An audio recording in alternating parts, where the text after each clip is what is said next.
our YouTube people. We usually have this message posted after around 9:30 on Tuesday, so hit the share button and let the Word of God get out there. We've been on our long step called 12 Steps for Christians. We're calling it a spiritual journey to wholeness. I mean, it's not just about drugs and alcohol. Yeah, we got to get off the drugs. Yeah, we get off the alcohol. Yeah, we got to get off the cigarettes. Yeah, but the ultimate goal, is to get totally healthy spiritually, financially, mentally, emotionally, relationally, legally. And, we want to get the whole pie, don't we? There was an old wrestler back in the early days called Lex Luger. Remember him? He called himself the total package. Yes, sir. Yes, sir. I don't know which one was more arrogant, him or Ric Flair, but woo! Anyway, I don't know about all that, but I want to be a total package. That's good. It might sound arrogant, but I want everything that God's got from me. The Bible says we're partakers of the divine nature, and God has given us everything pertaining to life and godliness. What that means is that God has given us everything available to help us learn to live a godly life. So it's all there. We just have to take it and apply it, and that's what the 12 steps are really about. It's about making us into the total package, wholeness, and taking us from a mess to a message. And so we worked steps. We worked steps 1 through 3. We laid a foundation. We decided that it wasn't just a foundation, but it needed to be the right foundation, the right higher power. Right. Not a God of our own understanding, but the foundation needed to basically be Jesus Christ. So hopefully we've identified and established Jesus Christ as the source, along with the Holy Spirit, who does for us what we can't do for ourselves. So, but the problem is, in the past, we've had the wrong foundation. And we build it on, like the foolish man, we build our foundation on sand. And when the winds blew and the storms came and the crises in life came upon us, that foundation wasn't a healthy foundation, and it fell because it wasn't built on the rock. So the old song says, "On Christ the solid rock I stand, all other ground is what? Sinking sand." So now that we've established and worked steps 1 through 3, worked them, we've got a new foundation. And so not only do we have a bad foundation, but the house that we were building on that foundation fell apart too. So now we want to begin to build our spiritual house.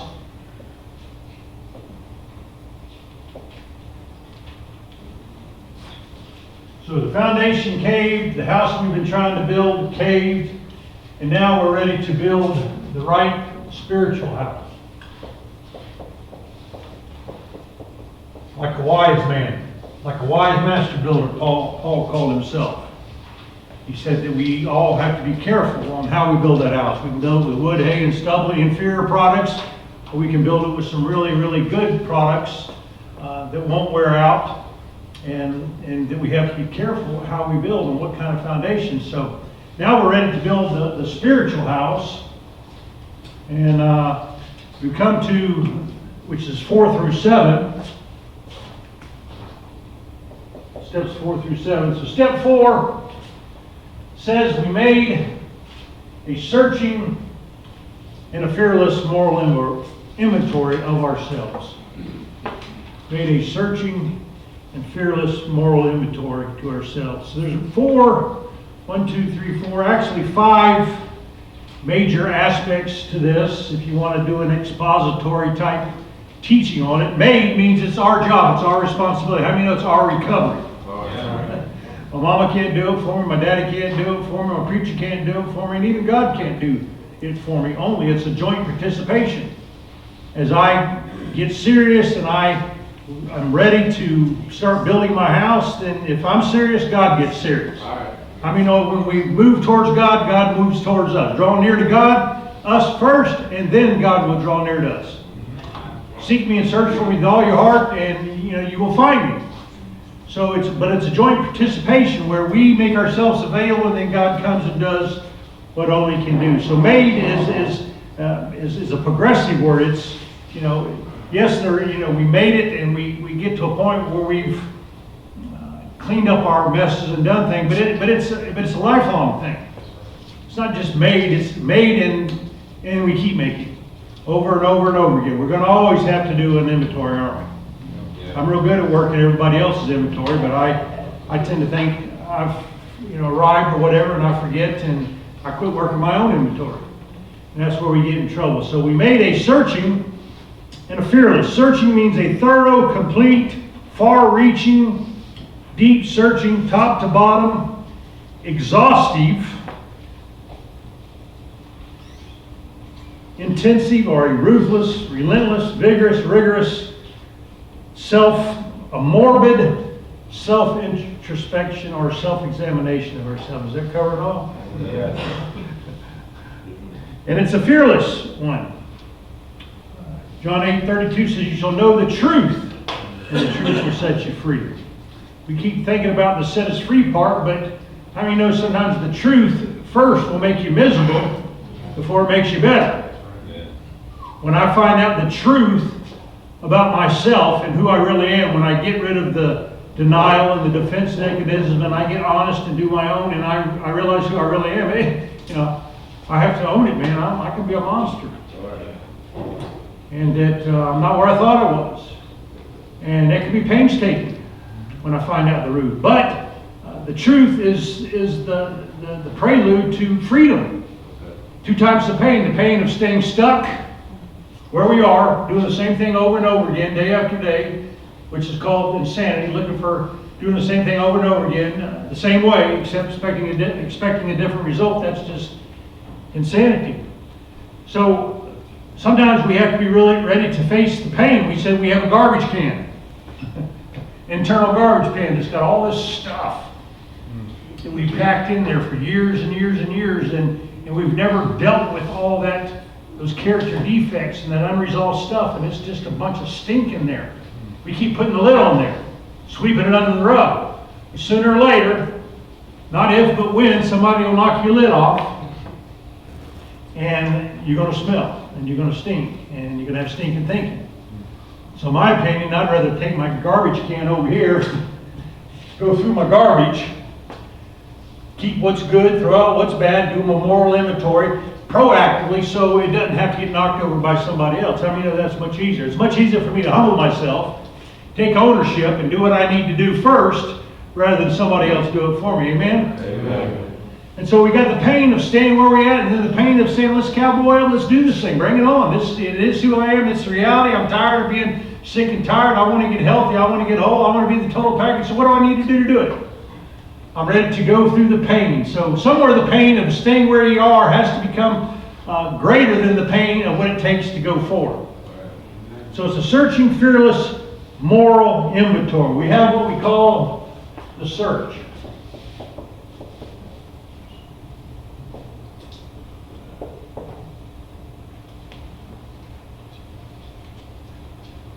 I mean, God is light, isn't He? For truth. And here we've got the foundation, and here we've got this. This is the fat man. This is me. We call it the fat man because it represents all of us, And so the search is it's a moral inventory. I've told you before, I used to work at Florida Paralyzed. Any warehouse, any company or whatever that has a lot of inventory going in and out has to do an inventory. And the only way to get an accurate assessment, because people make mistakes and things go out that weren't supposed to, things that come in and you don't register. So you have to shut it down, an inventory. So they say at 3:30 on Wednesday, we're going to have inventory. So they shut the warehouse down completely. Nothing comes in, nothing goes out. They go through the warehouse, they throw away the old, they keep the good. And they do a searching and fearless physical inventory of what's good and what's not, and get an accurate assessment to determine where they're at. To be fruitful and to be productive, they've got to get a good, accurate count of exactly what's really going on in the warehouse or the physical house. So we have a spiritual house that we've been building, and we've built it. We got the right foundation, and now we've got to do, I call it an inside job.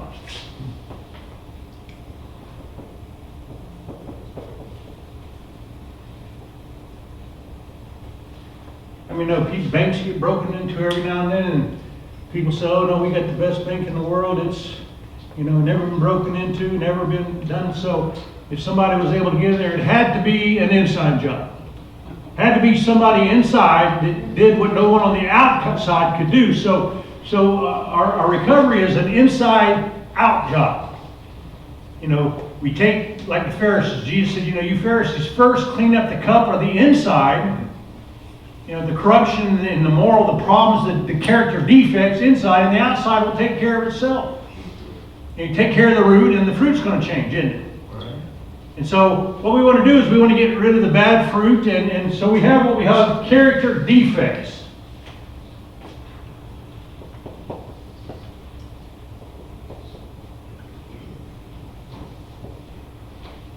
Defects of character, unresolved issues. How many have some unresolved issues that you've never dealt with? Stuff in the garbage can that is there. You can't deny it. It's all up in there. There's defects, character, there's strongholds, which are deeply ingrained habit patterns, thinking processes, ways we've done business, habits, patterns, and practices that we've done all of our life, but we've just never really dealt with. They have a strong hold on us.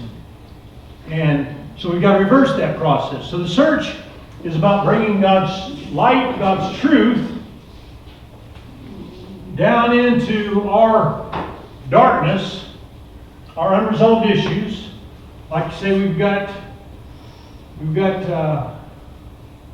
bad character defects, and we've also got some good character defects. And so the self-examination, or going into the spiritual house, we're doing an internal interview, or examination, internal inventory. And so we're going to bring with God, along with us, joint participation. We're going to come down here, and we're going to go through and let God examine us. We're going to reveal, expose the truth, the exact nature of where we are in our spiritual journey. We're all in different places in our journey. I don't need to know where you're in your journey. I need to know where I'm in my journey. Where am I in my spiritual life? How is my house doing? I don't want to keep building an inferior house. I want to build the right house. So the daily moral inventory is something we do in the program here, is a daily examination of the attitudes, good and bad, the strongholds, all those different resolved issues, to identify the ones that are good. And then we want to begin to pick out the ones that are bad. And we want to kind of blow it up. And we want to go over here with our daily moral inventory. We want to get out our journal. And we want to begin to identify. We've got a list of character defects back there. We want to get out our journal and say, okay, Lord, these are my character defects. This is what I'm working on. What is the root of these problems? What's really going on? How do they affect me? Why do I feel that way? Why do I keep doing them over? And you want to go intensively into a searching and fearless moral inventory along with God, and let God expose and reveal, and then you deal with. And this is what it means to work step number 4. We made a searching and fearless moral inventory of ourselves. It's my job. I can't do it for you. God can't do it for me. It's joint participation, and it's a moral inventory. It's about character. And the goal of this thing here is to develop proven character. How many know what proven character is? And we've all been characters before, haven't we? That dude's a character right there. He's shifty. We've all been characters. Like Ernest T. Bass on Andy Griffith Show. But we hadn't had no character. Okay, character, we all have character. But proven character is character that's been in the fire over and over and over, tested, tried, purified. It gets rid of all the when you put gold into the fire and you heat it up, all the impurities, all that stuff comes to the top, don't it? You scrape it off, then you heat it up some more comes to the top, you scrape it off, some more comes to the top, you scrape it off, and you keep putting it through the fire over and over and over to the point where there's no more dross coming up, and you can actually, you call it the refiner's fire, the purifier. You get to the point where you look into it like gold, and it's just the most beautiful reflection of Jesus in our life. They say the way a purifier of silver knows when he's got the right product is he can look into it and see the reflection of his face. I want to get into my gold, look into me to the point where I don't see myself anymore, but I want to see Jesus Christ, see his reflection. And then that gold is taken out of the fire and it's stamped. It's determined. Okay, this is 10 carat, it's the best we could do with it, or it's 12 carat, 14 carat, or 20, and it goes on up to, I don't know how it goes, but somewhere it's stamped to determine the level of purity and the quality of it. And that's what it's about, is that we want to come out the fence, stamped pure gold. Pure gold is gold that has eliminated all the alloys, the excess, the waste, and has been stamped and determined pure gold. One day we're going to be in heaven. It says we don't know what we're going to be like, but we're going to be changed, and it says we're going to be like him. So the goal is to go through this process of proving character. So this whole process right here is about proving character. So tonight I want to look at this process that God takes us through. Turn with me to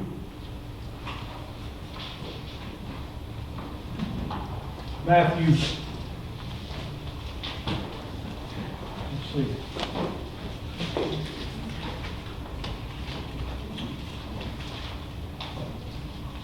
Matthew 16, 24 through 26.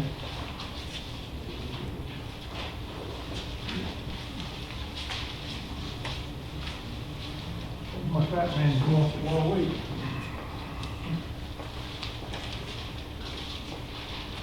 Okay, before we get started, so I want to talk tonight about the big picture. The big picture. I mean, there's two dimensions that we operate in. You got the natural and you got the supernatural. You got the earthly and you got the heavenly. And we have what we call a paradigm shift. A paradigm shift is not 2 dimes in your pocket. It's a shift in our perspective, how we see things. In a marriage, you've got to, to have a successful marriage, you got to get into the other person's world and see things from their perspective. And because we get so, we're like a fish that can't see water. We've been in the water so long we can't see nothing. So to be a disciple, we have to put on our God glasses and shift from seeing things from the earthly realm to the supernatural realm and see things from God's perspective. If we're going to get well and do our inventory, we got to have a healthy, accurate assessment of what God says about me. And so tonight we're going to talk about the big picture, which is about the eternal soul. Our soul is eternal. I want to ask you a question tonight, and Luke Carey did all the books at Dunklin, all the literature. I actually had the honor of being in his last class as a teacher. Talk about pressure teaching around Luke Carey. He'd be holding his head down saying, "Oh, brother." So anyway, if you knew him, he was ruthless, but he was probably one of the most scariest men of God I ever known, if you know what I mean. He'd look you right there and tell you exactly what was really going on. But anyway, he always asked this question. He'd write an article and he'd write at the very end, "What are you doing of eternal value?" Wow, what a question. Every time. And, you got a little teaching, but what he was doing, he was wrapping it up, and he was trying to sum everything up. I gave you something to work on, something to deal with you, but now, okay, what are you doing of eternal value? In other words, the stuff that I just taught, how are you going to apply it to eternal value? I mean, 110 years from now, we're not going to be here, are we? Probably. Okay? And we're going to be in heaven, hopefully. If not, I highly encourage you to find out fast. But we're going to be in heaven, and we're going to have a lot of time to think and reflect about how we lived our life down here, aren't we? And I don't know about you, but I know I'm going to have some regrets. I'm going to regret that I worried so much and I didn't trust. I'm going to regret that I didn't have more fun and go out and do goofy things like squirt gun and jump in mud puddles and going camping and staring at the stars at night, going skinny dipping and all that kind of stuff. Okay? And you know, but there's going to be things we're going to regret. And another thing we're going to regret is that we didn't spend more time being good stewards of things that were of eternal value. And so when we get to heaven, what's going to be valuable? What are we doing right now that is an investment into we have an eternal bank account, don't we? My bank account down here ain't too much and probably never will be, but my heavenly bank account is the one that's eternal and it's going to be rich. And I need to store up treasure not on earth, but in heaven where the thief can't steal it, rust can't come to it, and it won't decay and it won't fall apart. So I have a choice. So today, the choices that I'm making, are they investing into my heavenly bank account? Are they something that I invest into that when I get there, I'll be able to enjoy it and participate in it in a heavenly bank account? The Bible says in a moment, 1 Corinthians 15:52 says that in a moment, in the twinkling of an eye, at the last trumpet, the trumpet will sound and the dead will be raised imperishable and we shall all be changed. Let me just tell you, in a moment, they say a twinkling of an eye is less than a third of a second. That fast, you could go from sitting in here in this room to being in heaven in eternity, and it'll be over. Your bed will be made, you'll lay in it, you have what you have, and you're going to have a lot of time to think how you've invested your life. But the problem is, it's not too late, is it? We may have made some mistakes and we may have some regrets, but we can begin to turn that thing around. Now we can start investing. First 38 years of my life, I invested into myself. Everything that I had, I lost. It's over in Colombia now with the drug dealers. They got everything I had, along with other crackheads. It's left me a TV and anyway. So what are you going to return with? What are you doing right now that's going to be valuable and hold weight in heaven? So we're going to talk tonight about the importance of the big pictures about character and why it's so important. We said we've been characters, but we've never had real character or proven character, and that's the goal. And so, character is defined as the mental or moral qualities that are distinctive or that define an individual, his walk. We can walk in the world, we can walk with God. My walk is my characteristic of how I live my life. It's my habit, it's my practice, it's the pattern, it's how I mold my life. I used to walk in the ways of the world, running with the devil. Now I'm changed sides, and now I've been running with the Lord and walking that way. So character is the real you. You call it the heart or the hidden person.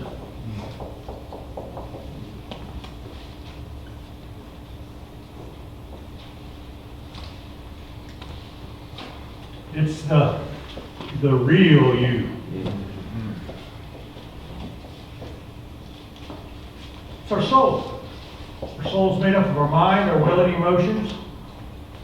It's who we are. It's the hidden person. It's the part that no one else sees, but you know. Okay?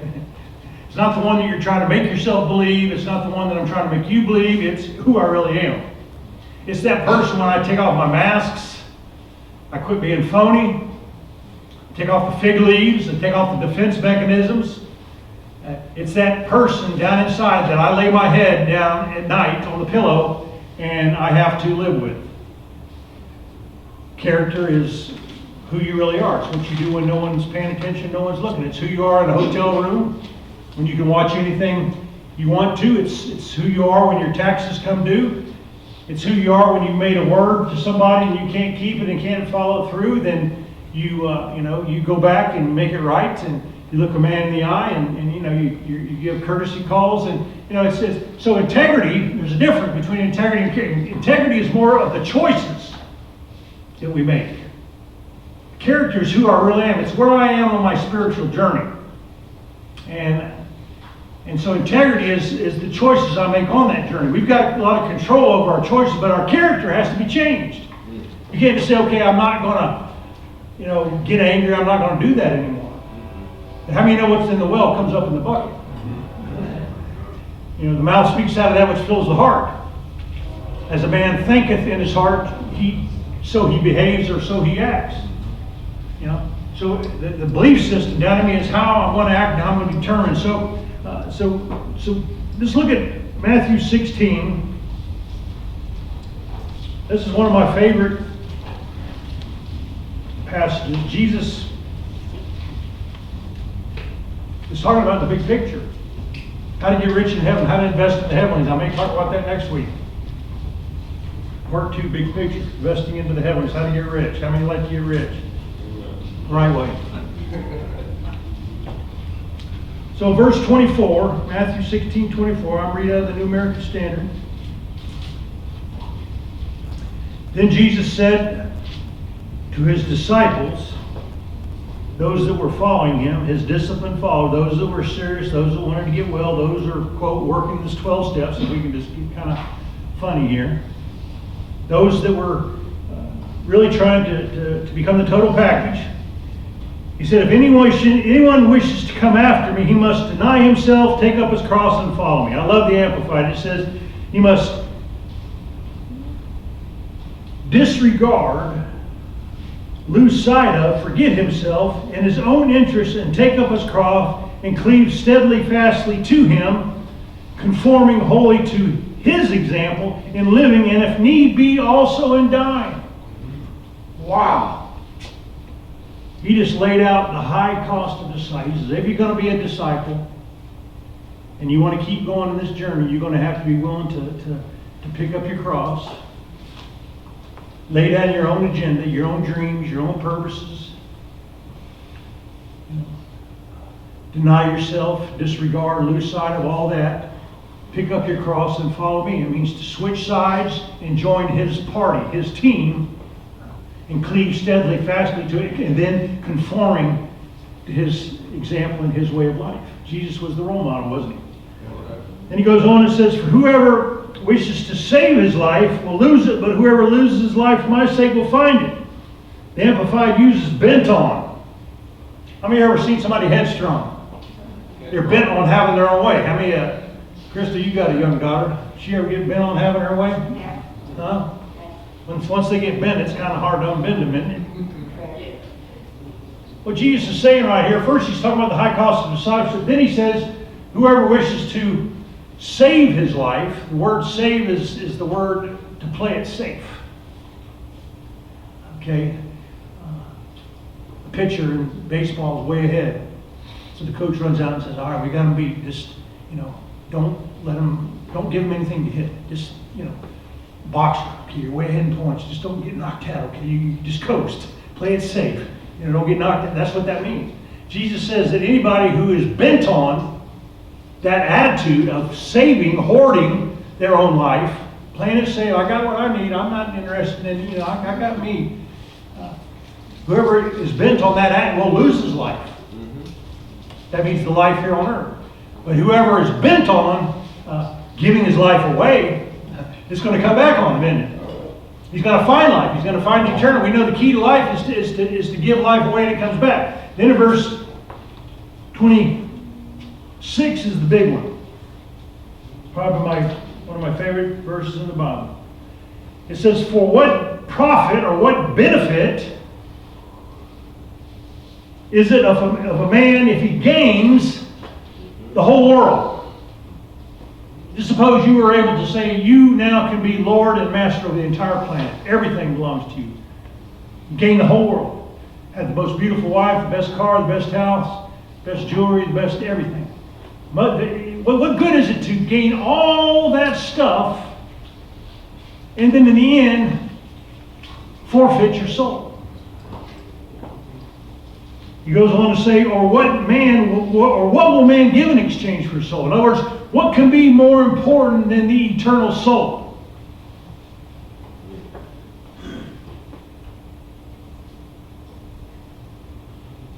How many know the soul is you can't 2 Corinthians 4:16 says, therefore we do not lose heart, but though our outer man is decaying, our inner man is being prepared day by day. Our inner man, our spirit is being prepared for heaven. This physical body you see right now is going to go back ash to ashes, dust to dust. It's going to die, it's going to go back into the ground. But my soul, who I really am, the real you that I've developed while I'm here on this earth is going to be what goes to heaven. So what this Scripture says is not, most people think it means that it's referring to somebody that gets rich and does everything and then they die and they go to hell. That may happen too. But that's not what the Scripture talks about, and this is why you need to really understand your Greek. And I pray the Lord help me to understand this in his book, Soul Care. Excellent book, by the way. But he says, what does it profit a man if he gains the whole world and forfeits his soul? Now the word forfeit is the word zemio, or zimu.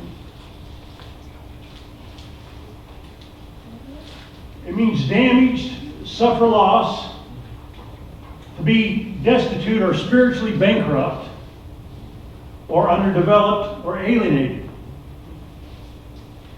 What this basically says is that what good is it for me, just use me for an example, for me to spend my whole life on me. Everything's about me. I'm self-absorbed. I'm a taker, not a giver. Narcissist. Everything's been about me. Next week I might talk about the man that built the bigger barns. Remember him? He ran out of room. So he says, I know what I'll do. I'll build bigger barns. Instead of saying, I got plenty, let me give some away, he says, I'll just build bigger barns. And then it says his soul was required that night in heaven. And then it says, now who's going to get what you got? So that man was rich on earth, but he lost all this. The trumpet sounded at the twinkling of an eye, and he went from having all that stuff kicked back in his lawn chair, drinking his little umbrella drinks, and he was in heaven, and it says, now who's going to own all this stuff? So this is not talking about a soul that goes to hell, but it's talking about a soul that makes it to heaven, but barely. And when he gets to heaven, he begins to compare himself to all these other people. And he realized that because of the life that he lived, the habit and the attitude of saving his life, hoarding, being bent on his own life, that he couldn't take none of us with us. He was rich externally, but not rich internally. And then his soul goes to heaven. And when he gets to heaven, he looks around and he sees these other mature, developed people of God that tithed and did all the right things and invested into their heavenly bank account. And he sees their richness and his poorness. And he realized, compared to all them, I'm damaged. I suffer a loss. I didn't take advantage of the opportunities that I had, and now I suffer a loss. Now I'm bankrupt, destitute, underdeveloped. I could have developed myself more, but I didn't. These other people did, but I didn't. And I could have developed, so I'm sitting in heaven and I'm going, oh my gosh. Man, what a dummy. What a fool. I spent my whole life trying to make money and win friends and influence people. I spent my whole life on me.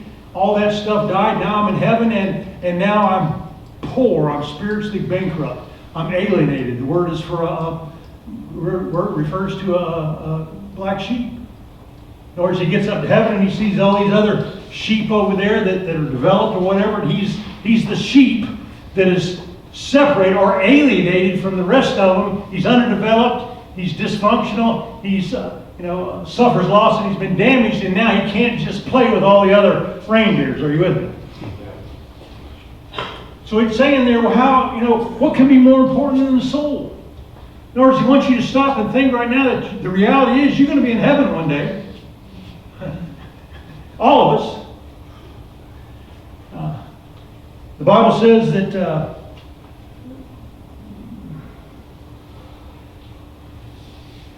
5:10 of 2 Corinthians 5:10 says we must all appear before the judgment seat of Christ, so that each one may be recompensed for his deeds, what he has done in the body, according to what he has done, good or bad. That's the bema seat. This is for Christians. This is for people that get to heaven. You die at the twinkling of an eye, you're going to be standing before God. The bema seat. God's going to be here. And the judgment is not about heaven or hell. That's already been decided, or you wouldn't even be there. You wouldn't be at the bema. So if you're at the bema, then your life is going to be evaluated, what you've done good and what's bad. how well you lived your life and responded to the opportunities God gave you, and you will be given a reward based on that, and you'll have to enjoy that reward and that reward only. I don't know if you can build or improve on it as we get to heaven or whatever, but your level of character is the only thing you can take with you, the condition of your soul. So, you're going to get, your assignment in heaven based on how well you responded to what God's given you, how well you took care of your soul and developed it. So he's saying, what good is it to spend all your time down here doing all that stuff? You die, you go to heaven, and you end up far short of what you could have been. That's a scary thing. My first 38 years of my life, I pretty much squandered away and wasted it. Okay, if I would have died then and went to him, I think I would have gotten to heaven, but I would have really suffered a loss because of the way I lived my life. But since I've been 38 years, now almost 24 years, I've been reinvesting. Instead of in myself, I've been reinvesting in the kingdom of God, and I've been putting some money up there in my bank account. Are you with me? I got some time and a half. I got some double time. I got some, I got a stock up there that is going off the chain. Thieves can't steal it. Rust can't destroy it. It's not due to inflation. It's a table reserved in heaven for me. It's part of the inheritance. And it's all waiting for me. Jim Elliot used to say, "He is no fool who gives what he cannot keep to gain what he simply cannot lose." Think about that one.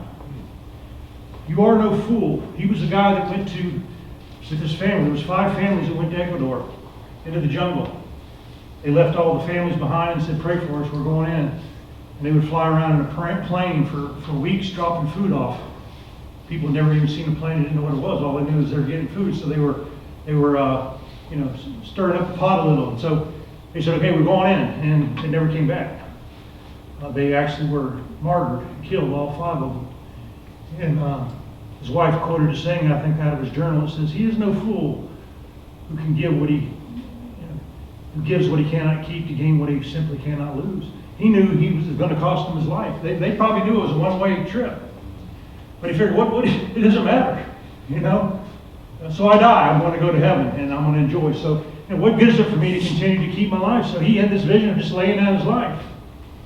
Years later, actually, this is a really cool story if you ever read this. They went back.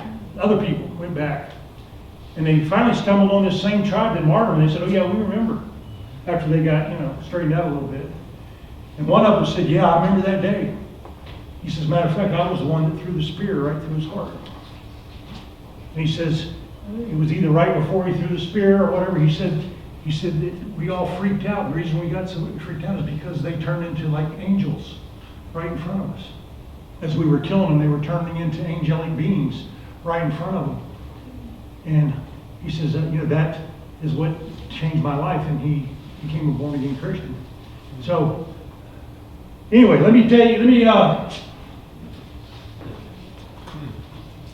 let's stop right there. I only got about a third of the way, but that's all right, isn't it? So if you want to hear the rest of it, then come next week, amen. But he is no fool. He gives what he cannot keep to gain what he simply cannot lose. What are you doing of eternal value? How are you living? This is why the moral inventory is so important, is to develop that proven character. Amen? Amen. Pick it up where we left last week.